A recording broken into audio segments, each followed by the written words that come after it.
Today, I will introduce you to the 5 modes of transportation that I will be riding. Follow along and enjoy the video. Okay guys, first I ride the Jaklingko.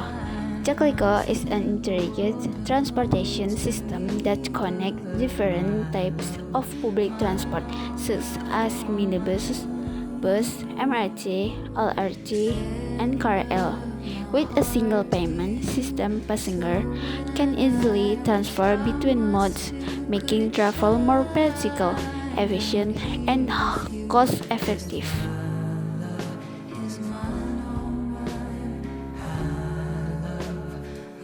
The second, I took a Transjakarta bus.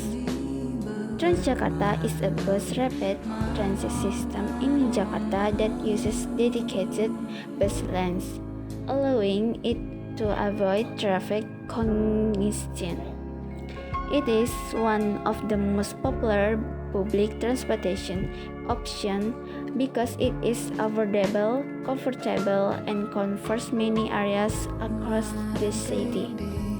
It also helps reduce the number of private vehicles on the road. How to ask? Step 1. Passengers enter the station. Step 2. Tap their card at the gate. Step 3. Wait for the bus at the platform. Step 4. Book in the orderly manner and get off at their destination stop.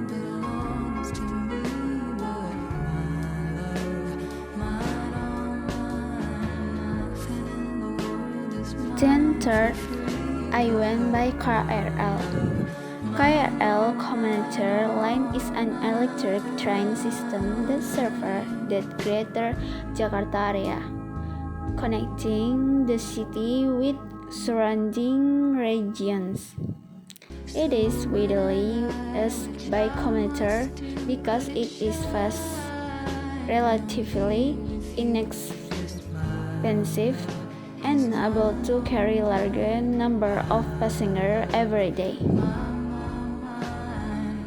How to ask? Step 1. Passengers tap their card at the station gate. Step 2. Go to the correct platform. Step 3. Board the train according to the route. Step 4. Tap out when exiting at their destination.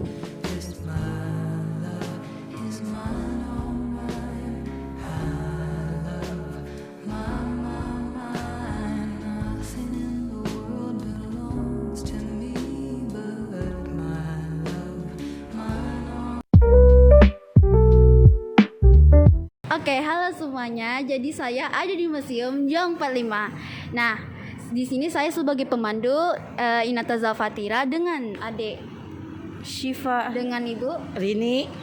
Oke, jadi di sini saya akan menjelaskan sedikit terkait Museum Juang 45 ini. Jadi dulu Museum Juang 45 ini merupakan hotel scrumper yang dibuat pada masa Belanda. Nah, lalu pada masa pendudukan Jepang ini, hotel scrumper ini dijadikan tempat pendidikan para pemuda bangsa Indonesia untuk menuju kemerdekaan. Oke, mari kita masuk lebih dalam.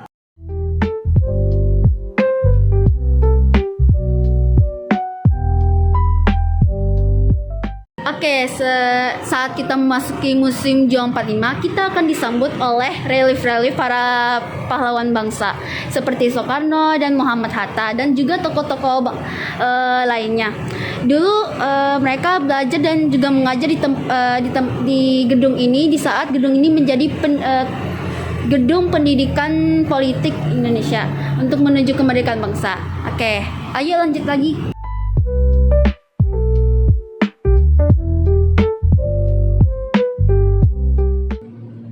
Selanjutnya masuk ke koleksi tentara Trip.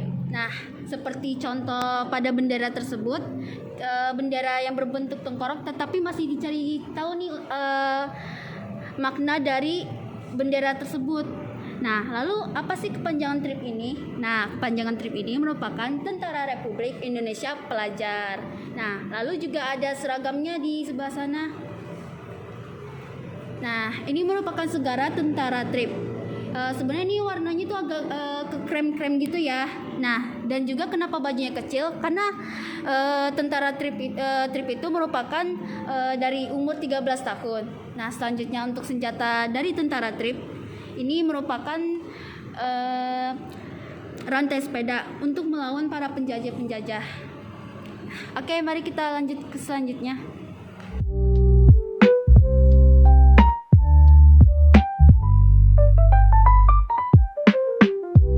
Oke, selanjutnya yaitu miniatur kapal USS Enfield milik Amerika. Nah, dulunya nih kapal ini sebagai tempat perjanjian Renville. Meskipun kapal ini milik Amerika, Amerika ini sebagai penengah pihak Indonesia dan juga pihak Belanda.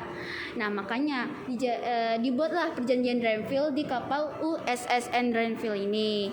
Nah, oke, mari kita ke selanjutnya.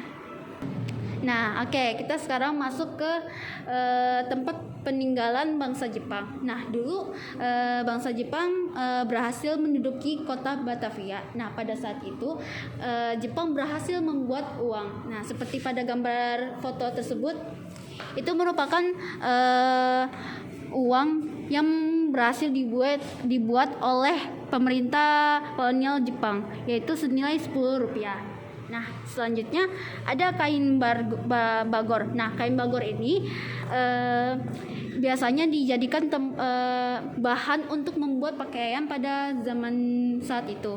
Nah, lalu ada seragam tentara peta. Dan selanjutnya ada samurai gunto. Nah, samurai gunto ini merupakan milik bangsa Jepang. Nah, pada saat Jepang menyerah, Jepang memberikan samurai gunto ini kepada sekutunya. Nah, lalu ada foto peledakan bom di Jepang, Nagasaki dan Hiroshima. Nah, ada bendera peta. Nah, bendera peta ini ada lambang kekaisaran Jepangnya. Nah, ini nih lambang kekaisaran Jepangnya. Dan kenapa ada lambang bulan dan bintang? Karena Jepang mengetahui bahwa mayoritas agama di Indonesia itu Muslim. Makanya Jepang menambahkan bulan dan bintang. Ini lambang Islam dan ini lambang kekaisaran Jepang. Oke.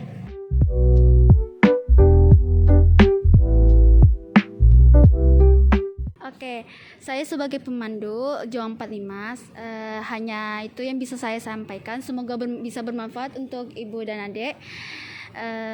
Terima kasih sudah mengikuti panduan saya. Terima kasih ya.